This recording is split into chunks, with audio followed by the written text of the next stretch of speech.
ఈ గులాబ్ జామ్ ప్యాకెట్ తీసుకొచ్చి వారం పైనే అవుతుంది. చేసి పెట్టడానికి మనసు రాదు గానీ, పాడేయమంటే పాడేస్తావని మా పిల్లలు, మా ఆయన నన్ను అరుస్తున్నారు. వాళ్ళకేం తెలుసండి నా బాధ. గులాబ్ జామ్ చేద్దాము అన్న టయానికి పంచదార అయిపోయిద్ది ఏందో. తర్వాతేమో నా మతిమరుపుకి నేను మర్చిపోతాను. పిండి మొత్తం ఒక బౌల్‌కయింది. అది మొత్తం తీసుకొని గిన్నెలో వేసేసి, దాంట్లో కొంచెం కొంచెం పాలు పోసుకుంటూ ఇట్లా చపాతీ ముద్దలాగైతే కలుపుకోవాలి. కొంచెం నెయ్యి రాసైతే పక్కకు పెట్టేసేయాలి మూత పెట్టేసి. ఇప్పుడు షుగర్ సిరప్ కోసం అయితే గిన్నె పెట్టండి. పిండి నానేలోపు షుగర్ సిరప్ చేసేస్తా.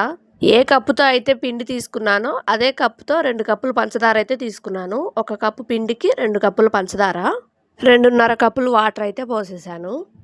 ఎవరు చేసుకోవాలనుకున్నా ఈ మెజర్మెంట్స్ అయితే కరెక్ట్‌గా సరిపోతాయి. మనం పిండిని కొలిచి తీసుకుంటే పంచదారని కూడా దాన్ని బట్టి కొలిచి తీసుకోవచ్చు. ఇలా బాగా బాయిల్ అవ్వనివ్వండి. దాంట్లోనే ఫ్లేవర్ కోసం 2 ఇలాచీని దంచి అయితే వేసేసాను.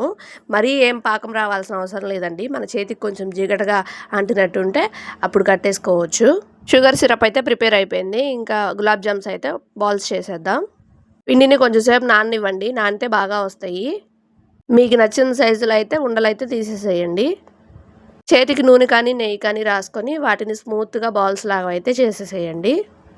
ఇలా మీకు నచ్చిన సైజులో చిన్న చిన్న బాల్స్ లాగా అయితే చేసేసి అన్ని పక్కనైతే పెట్టేసేయండి. ఈలోపు స్టవ్ మీద ఆయిల్ కూడా పెట్టేయండి. హీట్ ఎక్కుతూ ఉంటుంది.